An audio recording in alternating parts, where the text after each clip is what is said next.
బుచ్చి sir నిన్న evening చాలా రోజుల తర్వాత, ఎందుకంటే లాస్ట్ 10 days నేను ఊళ్ళో లేను కాబట్టి కొంచెం చూడటం డిలే అయింది.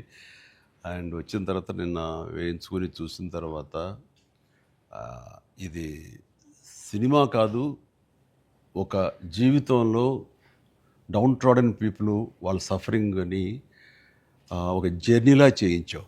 సార్ మాకు పెద్ద ప్రపంచాన్ని చూపించినట్లుగా అనిపించింది నేను చూస్తున్నంతసేపు. చూసిన తర్వాత కోలుకోవడానికి, తేరుకోవడానికి సార్ అది చాలా నిద్రలో కూడా అదే ఆలోచనలు, అదే విజువల్స్ అవి కనబడుతున్నాయి. అంటే అంత డీప్ ఇంపాక్ట్ ఇవ్వగలిగావు. అండ్ నీ ఆలోచనలు కానీ, నీ మస్తిష్కంలో నుంచి బయటకు వెళ్ళిన ఆ కథాంశం కానీ అంత డీప్ ఇంటూ అవర్ హార్ట్స్ అది టచ్ చేసింది.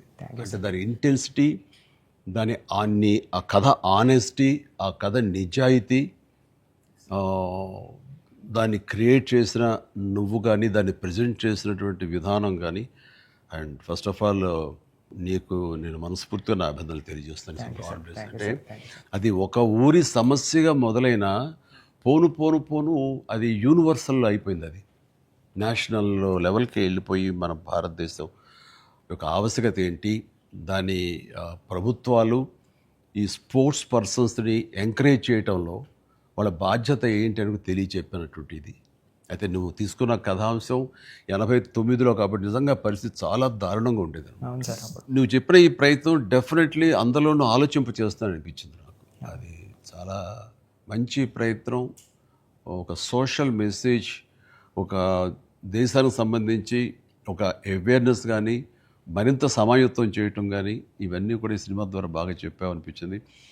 అండ్ ఈ సినిమాలు ఇంకా నాకు నచ్చిన అంశాలు ఉంటే కనుక చెప్పాల్సి వస్తే నువ్వు, sir Ram Charan and AR Rahman garu, అలాగే లిరిక్స్ అందించినటువంటి అనంత శ్రీరామ్, అట్లాగే ఎడిటర్ నవీన్ నూలి, ఇంకా ఫైట్ మాస్టర్, స్టంట్ కోరియోగ్రాఫర్గా అనుకోవచ్చు మనం.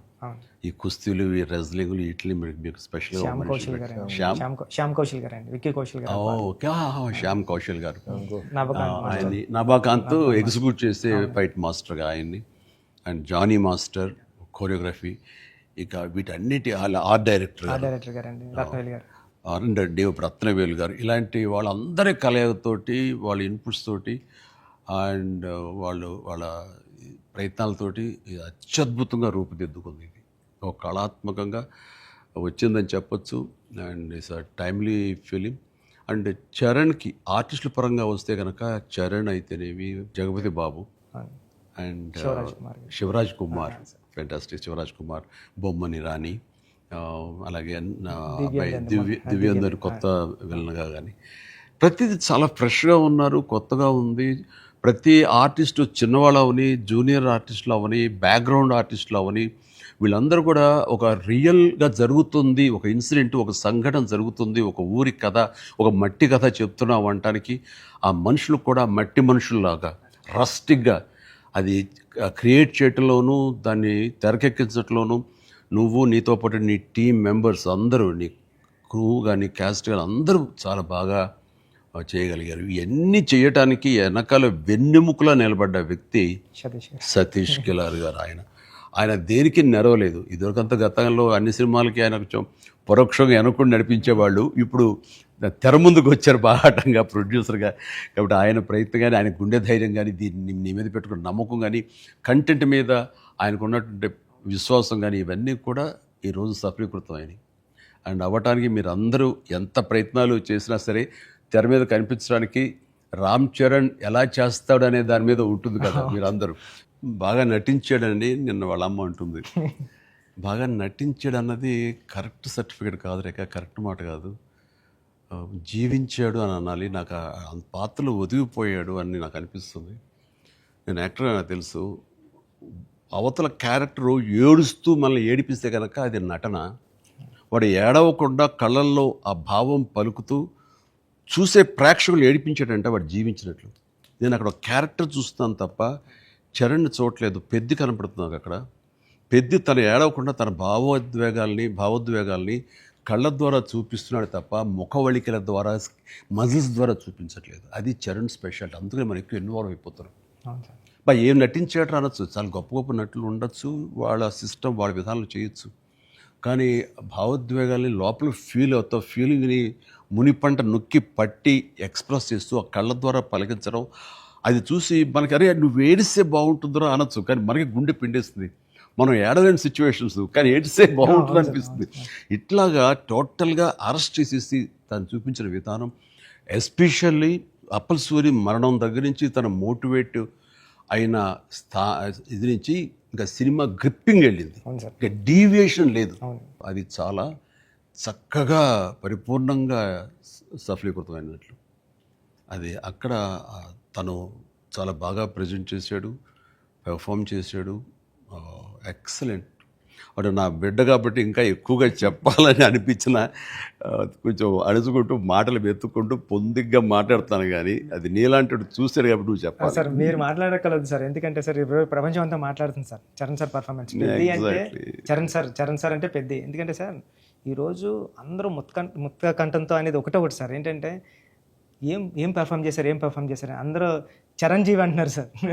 చిరంజీవి అండి సార్. హాస్పిటల్ సీన్లో చరణ్ సార్ పర్ఫార్మెన్స్ అంటే మీరు అన్నారు చూసారా, అంటే ఆయన ఫేస్లో బాధ ఉంటుందండి, కానీ మనకి ఆడియన్కి మాత్రం గుండె మెలిపెట్టేసినట్టు. నేను చరణ్ గారు అందరూ మనం ఐమాక్స్కి వెళ్ళాం సార్. ఐమాక్స్కి వెళ్తే మొత్తం థియేటర్లో సీట్లో ఉన్న వాళ్ళందరూ బ్యాగ్ తిరిగి ఇలా బెండ్ చేసి తీసినారు. అన్నా నీకు నేషనల్ అవార్డు అన్నా అని అరిసారండి. ఈ ఇంట్లో చరణ్ గారి పెర్ఫార్మెన్స్కి నేషనల్ అవార్డు వచ్చంటే నాకు అంతకన్నా హ్యాపీ ఉంటుంది సార్. అంతకు మించిన సంతృప్తి ఇచ్చేసాడు. ఒక తండ్రిగా, ఒక నటుడిగా అంటే మళ్ళీ సీనియర్గా, తోటి నటుడుగా, కాంటెంపరీ నటుడిగా నాకు నిజంగా చరణ్ గర్వకారణం. అండ్ నేను ఎంత తక్కువ మాట్లాడితే అంత మంచిది, ఎందుకంటే ప్రేక్షకులు వాళ్ళే మాట్లాడేసారు నా బిడ్డ గురించి. అంటే ఇక్కడ చిన్నప్పుడు చదువుకున్న ఒక సుమతి శతకంలోని ఒక పద్యం గుర్తుకొస్తుంది. ఇది పుత్రోత్సాహం పుత్రుణ్ణి కన్ననాడు కాదు, పదుగురు దాన్ని గుర్తించి వాళ్ళు మెచ్చుకుంటున్నప్పుడు, వాళ్ళు పొగుడుతున్నప్పుడు, అది కదా నిజమైన పుత్రోత్సాహం అంటే. దాని అర్థం తెలిసొచ్చింది, ఇప్పుడు అనుభవపూర్వకంగా తెలిసొచ్చింది. And I'm really proud of my son, Charan. I love him. And then ఇక అదర్ క్యారెక్టర్స్ మీరు కన్సిడర్ చేసింది కానీ అది కానీ అప్పల్ సూరి క్యారెక్టర్ జగపతి బాబు టోటల్గా ట్రాన్స్ఫార్మ్ అయిపోయాడు. జగపతి బాబు అని తెలియకోవడానికి అతని కళ్ళు, ఆ తర్వాత అతని వాయిస్ వింటే కానీ అర్థం కాదు. మీ ఇంటర్వ్యూల ద్వారా నాకు తెలిసిపోయింది కాబట్టి, ఆ గెటప్ చూశాను కాబట్టి అయింది, కానీ నిజంగా ఎవరైనా కొంచెం కొత్త వాళ్ళు చూస్తుంటే కనుక అతను గుర్తుపట్టలేనంతగా ట్రాన్స్ఫార్మ్ అయిపోయాడు. మనకి జగపతి బాబు కనపడకుండా మీరు అప్పల సూర్యనే మీరు కనిపించేలా చేయటం అనేది మీ కాన్సెప్ట్, మీ డిజైనింగ్, అది చాలా అద్భుతంగా చేసి తను కూడా చాలా అవును సార్. మీరు అన్నట్టు అవునండి, మీరు అన్నట్టు అప్పల్ సూరి క్యారెక్టరే ట్రిగ్గర్ చేస్తారు సార్ కథకి. ఏ ఎమోషన్ కావాలో అప్పల్ సూరే జెండా పట్టుకుని పెద్ద చేతిలో పెడతాడండి, అక్కడ నుంచి పెద్ద తీసుకుని ట్రావెల్ అవుతాడు సార్. అది కరెక్ట్ సార్, మీరు ఏదైతే చెప్పారో అది. అందుకే అలా సార్ అప్పల సూరి క్యారెక్టర్ అన్న డ్రైవ్ చేయబట్టే లాస్ట్లో స్టేషన్ కూడా అప్పల వాళ్ళ అయింది సార్. అది చాలా మంచి ట్రిబ్యూట్. అది అక్కడ కూడా చరణ్ పెద్ద అన్నామని అంటే పెద్ద అనేది ఆ క్యారెక్టర్ గ్రేస్, ఆ క్యారెక్టర్ ఇది చాలా బాగా. తర్వాత శివరాజ్ కుమార్ శివన్న ఆ క్యారెక్టర్ ఒప్పుకొని చేస్తాననటం అనేది ముందు అసలు ఫస్ట్ సక్సెస్ నీకు, అది అదృష్టం నీకు. అంటే అంత మంచి మనిషి, అంత మంచి యాక్టర్, దాంట్లో ఒదిగిపోయి చేశాడు. చరణ్ని గదవాయించాలి తిట్టాలన్నా సరే అంత స్టేజ్ ఉన్న వ్యక్తి. అతను అంటుంటే కూడా మనకి తండ్రి ఫీలింగ్ వచ్చింది కాబట్టి అది చాలా బాగుంది. అది జాహ్నవి క్యారెక్టర్, ఆమె క్యారెక్టర్ వరకు, ఆ సాంగ్స్ వరకు ఎక్సలెంట్. తర్వాత ఫైట్ కంపోజిషన్స్ కానీ అవి కానీ ఎక్సలెంట్. ముఖ్యంగా క్రికెట్ అనేది మనం గిమిక్గా చేయొచ్చు, అయిపోతుంది, కానీ కుస్తీ రెజ్లింగ్ అనేసరికి ఏమవుతుందంటే బాడీ ట్రాన్స్ఫర్మేషన్ కానీ దానికి తగినట్టుగా మనిషి మారిపోవటాన్ని అన్ని రకాల చేసిన ప్రయత్నాలు కానీ అది ఓవర్ నైట్ కాదు. చరణ్ ఇంట్లో ఎలా కష్టపడేవాడు, ప్రతిరోజు నేను విట్నెస్ చేసేవాడిని. నైట్ ఎర్లీ మార్నింగ్ లేచి 5 లేచి వాడు 6 to 7 చేసి 9 o'clock మీ సెట్కి వచ్చిన తర్వాత మళ్ళీ నైట్ నువ్వు 9 కుదులుతావా 8 కుదులుతావా వచ్చి నీరసంగా వచ్చి కూర్చుని పోయి మళ్ళీ కాస్త సూప్ ఏదో తాగి మళ్ళీ జిమ్కి వెళ్ళిపోయేవాడు. చాలా కష్టం. పైగా అంతా ఆ 70 days వెజిటేరియన్ మీదే ఉన్నాడు. ఉండి ప్రోటీన్ కోసం ఎంత ఇదంటే హై ప్రోటీన్ కావాలి, నాన్ వెజిటేరియన్ తినకూడదు. దానికోసం ఎలా కష్టపడ్డాడు, ట్రెడ్మిల్ జిమ్లో ఎలా ఇదయ్యాడు. అనేది చూస్తుంటే అబ్బా ఇంత అవసరమా, ఇంత కష్టపడాలా, మనం చేసాం కష్టమైన క్యారెక్టర్లు, రిస్కులు చేసాం, కానీ ఇంత చేస్తున్నాడు ఏంటి, దీని ప్రతిఫలం ఎలా ఉంటుంది అంటూ వాళ్ళ అమ్మ అయితే భగవంతుడిని దండం పెట్టుకుంటూ కోరుకుంటూ ఇంత కష్ట ప్రతిఫలం రావాలని. ఎందుకంటే అంత కష్టపడి జనం ఆమోదం పొందకపోతే మొత్తం అంతా ఇదైపోతుంది, వ్యర్థమైపోతుంది. ఇంకా కష్టపడితే ఇంతైనా ప్రతిఫలం అనే ఒక డిసప్పాయింట్మెంట్ వస్తుంది. కానీ ఇప్పుడు ఏంటంటే ఎంత కష్టపడితే అంత ఎప్రిసియేషన్ వస్తుంది అనేది ఈ పెద్ద క్యారెక్టర్ తన కష్టపడినందుకు, జనాలు దీన్ని యాక్సెప్ట్ చేసి వెల్కమ్ చేస్తున్నందుకు, నీరాజనలు పలుకుతున్నందుకు హ్యాట్స్ ఆఫ్. సార్ నా ఫేవరెట్ ఏంటంటే సార్, ట్రైన్ దగ్గర లెగ్ పెట్టడానికి బిఫోర్ వచ్చి ట్రైన్ ఇలా పట్టుకొని రెండు ఇలా పట్టుకొని ఒకసారి బయటకు వస్తారు కదండి ఫ్రేమ్లో, అప్పుడు చరణ్ సార్ ఎక్స్ప్రెషన్ ఉంటుందండి, కళ్ళు అలా మూసి ముందండి జస్ట్ అలా ప్లెయిన్గా శూన్యంలోకి అలా చూసి అప్పుడు లెగ్ పెట్టడం స్టార్ట్ చేస్తారండి. అప్పుడు అందరూ క్లాప్స్ అక్కడే కొట్టేస్తాను సార్. అంటే అలాంటి అంటే చరణ్ సార్ అంత ఇన్వాల్వ్ అయిపోయారు సార్. అంటే ఈ కథ చెప్పడానికి కూడా మేము కారణం జనరేషన్ని ఇన్స్పైర్ చేద్దామనండి. అంటే మేము ఇప్పుడు స్కూల్స్కి వెళ్తాం కదా సార్, అప్పుడు స్కూల్స్కి వెళ్తే స్కూల్ అంటే క్లాస్ రూమ్ బ్లాక్ బోర్డేనా, వాని వెనకాల ఒక ప్లే గ్రౌండ్ కూడా ఉంటుంది దాని వెనకాల అని చెప్పడానికి ట్రై చేస్తాం సార్ ఇద్దరు. అంటే ఆట స్థలం అంటే అమ్మ కడుపులో ఉన్న 9 months ఆడుకోవడానికి ఉంటుంది గ్రౌండ్. బయటకు వచ్చిన తర్వాత స్కూల్లో పిల్లలకి ఇప్పుడు చూస్తాం సార్, ఏ స్కూల్కి గ్రౌండ్ ఉంది సార్, బిల్డింగ్స్ ఉన్నాయి అంతండి. అది చెప్పడానికి ఇన్స్పైర్ చేద్దాం, ఏదో మంచి మాట చెప్పి. ముఖ్యంగా ఈ కార్పొరేట్ ఎడ్యుకేషన్ సిస్టమ్ వచ్చేసిన తర్వాత అండ్ ఎంతసేపటికి మార్కులు అనే దీంట్లో ఇంకా అసలు ఫిజికల్ యాక్టివిటీ లేకుండా పోతుంది. అందులో ఇప్పుడు ఈ బొమ్మని రాని ఒక మాట అంటాడు, చేతిలో వచ్చేసింది సార్ అంటాడు. అందులో ఎన్నో ఆటలు ఉన్నాయి సార్, ప్లే గ్రౌండ్ ఎవరు వెళ్ళట్లేదు సార్ అని. కానీ ప్రభుత్వాలు ఇప్పుడు మీరు అన్నటువంటి ఈ పరిస్థితి ఒకప్పుడు ఉండేది, కానీ ఇప్పుడు రాను బెటర్ అవుతుంది అన్నది. అవును సార్, చాలా బాగుంది సార్. ఇప్పుడు బట్ ఇంతకంటే ఇంకా గట్టిగా రావాలంటే మీరు ఇచ్చినటువంటి సలహా, సినిమాలు పెద్ద సినిమాలో ప్రభుత్వాలు సహకరించాలి, సర్కారు వాళ్ళు ముందుకు రావాలి. కాబట్టి ఈ సినిమా ఒక అవేర్నెస్ తీస్తుంది, ఒక ఎడ్యుకేషనల్ ఫిలిం పెద్ది, ఒక ఇన్స్పైరింగ్ కంటెంట్ ఉన్న సినిమా పెద్ది. ఈ సినిమాలో బిడ్డలకి మనం ఏమి ఇవ్వాలి, ఎలాగ మోటివేట్ చేయాలి, ఎలాగ ఇన్స్పైర్ చేయాలి, వాళ్ళు ఎలాగ పెంచాలి అనే దాని మీద ప్రతి ఒక్కళ్ళు ఫోకస్ పెట్టి స్ఫూర్తి పొందాలని మాత్రం నేను మనస్ఫూర్తిగా కోరుకుంటున్నాను, విష్ చేస్తున్నాను. Thank you sir, thank you sir. నేను సినిమా చూస్తూ ఏఆర్ రెహమాన్ గారి కంట్రిబ్యూషన్ ఎలా ఉందని చూడటంలో సౌండ్ని పర్ఫెక్ట్గా వాడుకుంటారండి. అంటే ఆర్ఆర్ అంటే ఓన్లీ ఇంకా ఊకదంపులు కొట్టేసి, ఎలివేషన్స్ కొట్టేసి ఆ రకంగా కొంచెం ఒరవడి ఇప్పుడు కొనసాగుతున్నా కొన్ని చోట చెల్లుతుంది.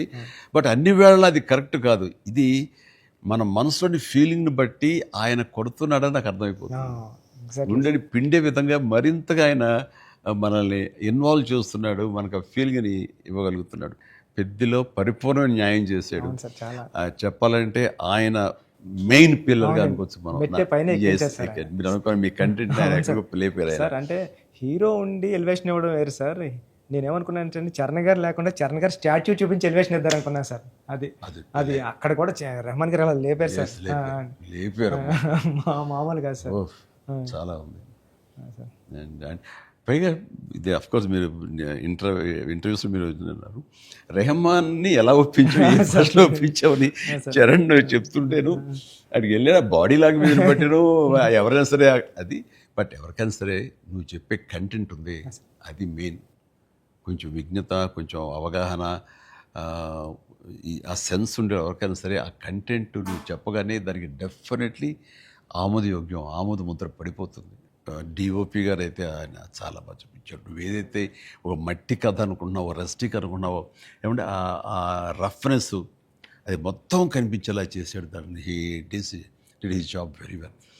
అండ్ తర్వాత ఇంకా మీ నవీన్ గారు అయితే టీజర్ దగ్గర నుంచి ట్రైలర్ దగ్గర నుంచి ఆగలేక ట్రైలర్ కూడా నేను దాన్ని చెప్పేశాను ముందు. అద్భుతంగా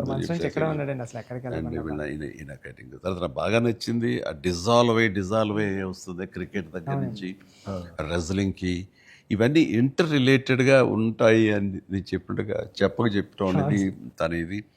అండ్ ఎన్ని చోట్ల బట్ సినిమాలో నెరేషన్లోనే మీరు బ్యాక్ అండ్ ఫోర్త్ వెళ్ళి చెప్తారు. ఇది అంటే బొమ్మన్ ఇరానీని ప్రేక్షకుని చేశారు. బొమ్మన్ ఇరానీకి ఎలాగైతే కథ అక్కడికి అర్థమవుతూ వస్తుందో సేమ్ ఆడియన్స్ అది మంచి కాన్సెప్ట్. ఇది ఎడిటింగ్ బ్యాక్ అండ్ ఫోర్త్ వెళుతూ చెప్పటం అన్నది ఇట్ ఈస్ మంచి ప్రయత్నం. And that way my heartfelt appreciation to Naveen నోలీకి. అలాగే ఆర్ట్ డైరెక్షన్ గురించి ప్రత్యేకంగా చెప్పలేదు. అన్నీ కూడా పెర్ఫెక్ట్గా ఆ హార్మోనీ ఉంది. ఒకటి ప్రత్యేకంగా అయ్యి ఏంటిది అనట్లేదు, అన్నీ కథలో ఇమిడిపోయే విధంగా ఉన్నాయి. ఎగ్జాక్ట్లీ. ఆ యంగ్ విలన్ దివ్యందు వీళ్ళందరూ కూడా చాలా బాగా కంట్రిబ్యూట్ చేశారు. లాస్ట్లో కూడా బొమ్మన గారు స్టాచ్యూ చూడకుండా వెళ్ళిపోదాం, చరణ్ గారిని కలవకుండా వెళ్ళిపోదాం అంటాడండి. చరణ్ ఎందుకు నేను కలవకూడదు అనుకున్నాడు బొమ్మని రాణి అంటే అంతే. ఆ గుడ్ ఫీలింగ్ అలా ఉండిపోవాలంటే కలవకుండా ఉండటమే కరెక్ట్. లాస్ట్ ఫేజ్ వరకు కూడా అలా కూర్చొని చూస్తున్నారు సార్. లాస్ట్లో కూడా ట్రైన్ని ఎలా ఎక్కి ఆగి కొట్టాను చరణ్ అంటే ట్రైన్ వచ్చింది కదా. అవును సార్. మరి ట్రైన్ ఉంది కదా, ఎందుకు నడిపించావే బాబు అంటే మేము పడ్డ బాధ మీకు తెలియాలి. బాగుంది, మంచి సమ్మప్, అది బాగుంది. అంటే పెద్దిగాడి కోసం ఆ రోజు బండి ఆగింది సార్. మా జీవితాలు మొదలయ్యాయి. మాకు స్కూల్ వచ్చింది, వైద్యం వచ్చింది, సర్కారు వచ్చి మా ఊరు క్రిస్ప్గా చాలా బ్యూటీతో అని జరుగుతుంది. లాస్ట్లో మళ్ళీ వస్తారు కదండి చరణ్ గారు స్క్రీన్ బ్యాక్కి, పెద్ద అరుస్తాడు కదండి. అది ఎక్కడ బర్ణ వల్ల తెలియలేదండి ఎవరికైనా. బొమ్మన్ గారికి గట్టిగా పట్టుకుని పెద్ద అని అరిస్తే అప్పుడు కొండల మధ్యలో కుక్కను పట్టుకుని వెళ్తూ ఉంటారు. డిసప్పర్ అయిపోయి అనుకోకుండా పుడతామేటి మళ్ళీ చూస్తావేటి మళ్ళీ ఇలాంటి సినిమాని ఇలాంటి సినిమాని మళ్ళీ చూస్తావేటి అనిపించింది. అది ఫెంటాస్టిక్. సతీష్ గారికి ఇది ఒక ప్రౌడ్ ఫిల్మ్ ఇది. అండ్ ఆయన ప్రైడ్, ఆయన ఇంకా తర్వాత బోర్డు సినిమాలు తీయచ్చాము కానీ ఇది ఇచ్చేటటువంటి సాటిస్ఫాక్షన్, ఇది ఇచ్చే గుర్తింపు, ఇది ఇచ్చిన రెస్పెక్ట్ కానీ అది సతీష్ గారు యూ డిజర్వ్ దిస్. అండ్ దీని వెనకాల మీ సపోర్ట్, మీ ఇలాంటి సినిమా తీసినందుకు నాకు కూడా చాలా ప్రౌడ్. సార్ మీరు ఒప్పిన టైంలో చెప్పారు సార్ నాకు, డబ్బులు ఎలాగైనా వస్తే రెస్పెక్ట్ సంపాదించి ఫస్ట్ అండి. ఈయన డబ్బులు ఎలా సంపాదించుకుంటారు. ఆయన ఉన్నటువంటి కన్స్ట్రక్షన్ అయితేనే, ఆయనకున్నటువంటి డిజిటల్ ఐటీ వలన అయితేనే. కానీ ఈ సినిమా ద్వారా గుర్తింపు, ఒక రెస్పెక్ట్ వచ్చింది. అది ఈయన ఫుల్గా ఎంజాయ్ చేస్తున్నారు. బికాజ్ ఆయన సపోర్ట్ ఈ సినిమాకి అంతగా ఇచ్చారు. నువ్వు అనుకున్నవన్నీ కూడా ఆయన నీకు అమర్చారు. ఈయన పూర్తి న్యాయం చేశారు ఆయన. సతీష్ సార్కి నాకు లైఫ్లో ఫస్ట్ మూవీ అన్నట్టు సార్. ఇంకది వృద్ధికి, ఇది ఎప్పటికీ మర్చిపోలేము సార్ ఈ రిలేషన్ని. దీనంతా నువ్వు చేస్తావే, నువ్వు ఆ టైప్ ఆఫ్ మా డైరెక్టర్ సార్. మీరు నాకు ఉప్పిన ఇచ్చారు సార్ ఫస్ట్, చరణ్ సార్ ఏమో పెద్ద ఇచ్చారు సార్. మీతో కూడా ఒక ఛాన్స్ అవ్వండి సార్, చేస్తాను ఎప్పుడైతే అప్పుడు. నువ్వు అలా పరిగెత్తమని, తూకమని, వైర్లతోటి అంటే అయ్యో సార్ మీరు ఇప్పుడు కూడా చేస్తున్నారు సార్. ఇప్పుడు వైర్లు కడుతుంటారు, పైకి లేపుతుంటారు, పల్టీలు కొట్టిస్తుంటారు. మొన్న శంకర ప్రసాద్ దీంట్లో కూడా చేశాను. పని అవసరం వచ్చేసరికి దేనికి నెరవం, దేనికి వెనకం చేసే పరిస్థితి లేదు. ఇంకా ఒకసారి ఎన్ని వైర్లు కట్టి అన్నీ ఇవైపోయింది, కవిలిపోయింది. చరణ్ చూశాడు ఇంట్లో, ఏంటిది అన్నాడు. వైర్లు కట్టి లేపారు. ఇంకా వైర్లు ఇంటికి కడుతున్నారా? వాళ్ళు పిలిచి డాంగ్ ఎలా కష్టపడతారంటే మీరు అది ఏదైనా తెచ్చాడు. మరి లేదరా వాళ్ళు కాదురా, డూప్ సరిగ్గా చేయలేదని ఆయన తీసేసి నేనే చేశాను రా షార్ట్ అని వాళ్ళు అదే అన్నారు. డాడీ చేస్తానన్నారు అని. అంటే చరణ్ ఇందులో ఎంత కష్టపడ్డాడు అనేది నేను చెప్పాల్సిన అవసరం లేదు. ఆడియన్స్ ఆల్రెడీ వాళ్ళ క్యారెక్టర్ ద్వారా వాళ్ళే గుర్తించారు.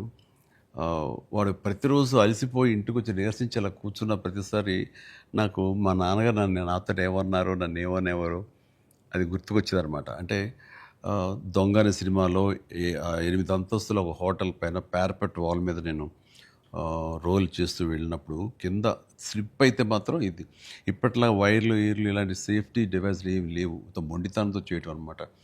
అట్లాగే ట్రైన్ కింద పడుకొని గోండా సినిమాలో వెళ్తుంటే ఒక 3 ఇంచెస్ ఎవేగా బాడీగా లూజ్ అయితే కంకరాలు కొట్టుకుపోయేవి. నా బలంతో ఉండాలి తప్ప ఇంకో హార్నెస్ కానీ అది కానీ లేదనమాట. ఇవన్నీ మా నాన్నగారి దగ్గర నుంచి చూసి ఇంటికి వచ్చేసి చాలా బాధపడేవాళ్ళు. తిట్టేసాడు. కోపంలో బాధ ఎలా ఉంటుందంటే బూతులు ఇచ్చేసేవాడు. అలా చేయాలా అంటే ఏదో కొంచెం చెప్పకూడదు కొంచెం అలా తిట్టేసేసి ఆయన చేసేవారు. తప్పదానా దాందే ఉంది చేయాలి, లేకపోతే ఎలా కనపడదు రిజల్ట్, ఎలాగ మరి ఫ్యాన్స్ ఇచ్చేయాలి కదా వాళ్ళు ప్రేక్షకులు అన్నీ అప్పట్లో ఏం మాట్లాడేవాడిని. లేదురా రేపు పొద్దు నీకు కొడుకు పుట్టి, అప్పుడు ఇంకా చరణ్ పుట్టలేదు ఆ టైంకి, నీకు కొడుకు పుట్టి వాడు యాక్టర్ అయ్యి హీరో అయ్యి వాడు ఇలాగే కష్టపడుతున్నారు అప్పుడు తెలిసి వస్తారా మా ఫీలింగ్స్ ఏంటో నీకు అనేవాళ్ళు. నిజంగా నీ పెద్ద సినిమాకి చేసి వాడు అలసిపోయి వచ్చి కూర్చుని ఈ మణికట్టు దెబ్బ తగిలిందని కానీ కంటి మీద దెబ్బ తగిలి రక్తం ఇదే ఇచ్చింది దాని కుట్లు పడ్డాయి అన్నప్పుడు కొంచెం ఒక హాఫ్ ఇంచ్ క్వార్టర్ ఇంచ్ కిందకి వెళ్తే కంటి గుడ్డేమవుతుందో అనే పరిస్థితి అన్నీ తెలిసినప్పుడు మాత్రం బాధపడి వ్యక్తం చేయబోయాను. నాకు మా నాన్నగారు మాట గుర్తుకొచ్చింది. ఆయన ఎంత బాధపడి ఉంటారు అని చెప్పేసి అదే బాధ ఈరోజు నేను వాడు కష్టపడి వస్తుంటే మాత్రం నాకు గుండె పిండిన ఫీలింగ్ ఉంది.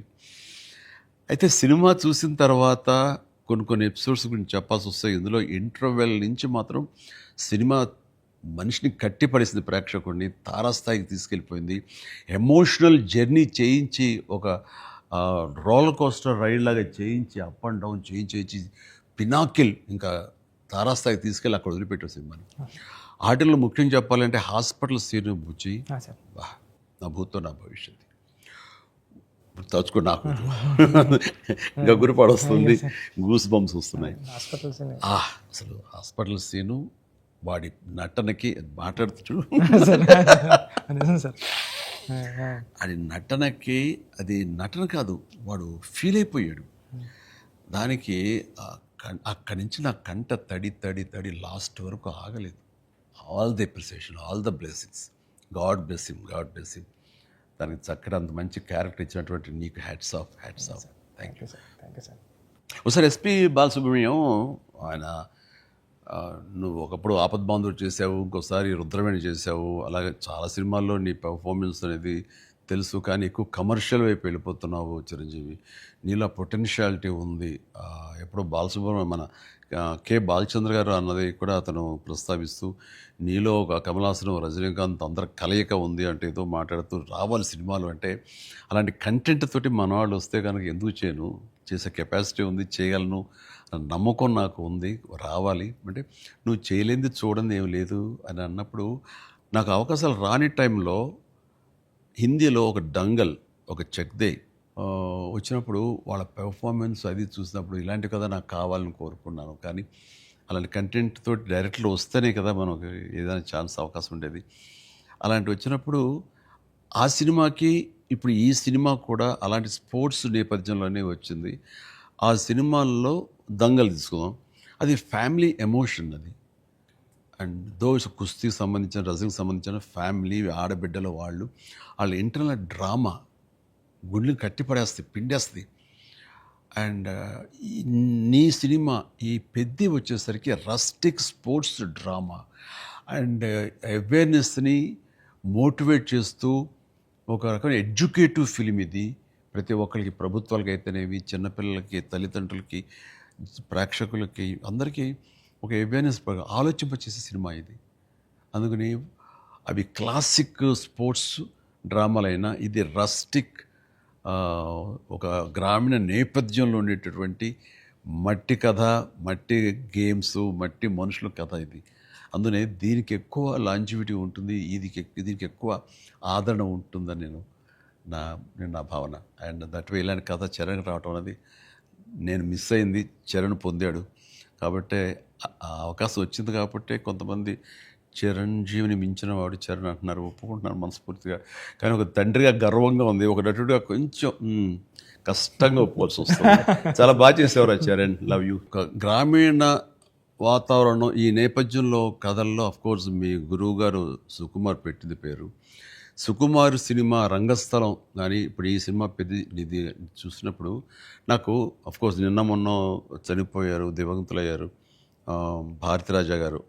కొద్ది రోజుల క్రితం నేను భారతిరాజా గారు కూడా ఈ బుచ్చి సుకుమార్ లాగానే ఆలోచిస్తారు. ఆయన 16 వయదునీళ్ళ దగ్గర నుంచి మొదలు మర్యాద కానీ ఇలాంటి సినిమాలన్నీ, నా ఆరాధన సినిమా, ఇవన్నీ కూడా చూస్తాను. నేను వాటి డిస్కస్ చేసుకుంటున్నాను. ఆ 2 డేస్లోనే నిన్న మొన్న ఆయన చనిపోయారని తెలిసినంత ఇది డ్యూ రెస్పెక్ట్ ఆయనకి మనస్ఫూర్తిగా మనం ఆయన ఆత్మశాంతి చేకూరాలని ఈ సందర్భంగా కోరుకుంటున్నాను. అండ్ ఆయన ప్రస్తావన ఎందుకు వచ్చిందంటే అలాంటి సినిమాలకు ఆయన పెట్టింది పేరు. అదే రొమాంటిక్ సినిమాలు అవని, లేకపోతే drama Avani, family drama Avani. And very good. ఆయన గ్రౌండెడ్. అలాగా మళ్ళీ సుకుమార్ గారు, మీరు మన తెలుగులో అంత గ్రౌండెడ్ ఫిల్మ్స్ తీస్తుంటారు. మీ ఆలోచన అవి కానీ రస్టిక్గా ఉంటాయి, రూరల్గా ఉంటాయి, గ్రామీణానికి సంబంధించినవి ఉంటాయి. అట్లాగా ఆయన ఆ, ఈ ఈ ఇందులో మనస్ఫూర్తిగా నేను ఇలాంటి ఒక శిష్యుడికి ఇన్స్పైర్ చేసి ఇలాంటి మంచి కథ ఎన్నుకోవడానికి, ఆలోచించుకోవడానికి ఒక కథకుడుగా, ఒక డైరెక్టర్గా నువ్వు అతనితో అసోసియేట్ అయ్యి నువ్వు నేర్చుకున్నందుకు, నేను ఇన్స్పైర్ చేసేందుకు, నీలాంటి వ్యక్తిని ఈ పెద్ద ద్వారా మాకు ఇచ్చినందుకు అండ్ మనస్ఫూర్తిగా నీ సందర్భంగా సుకుమార్కి నేను నా అభినందనలు తెలియజేయాలి.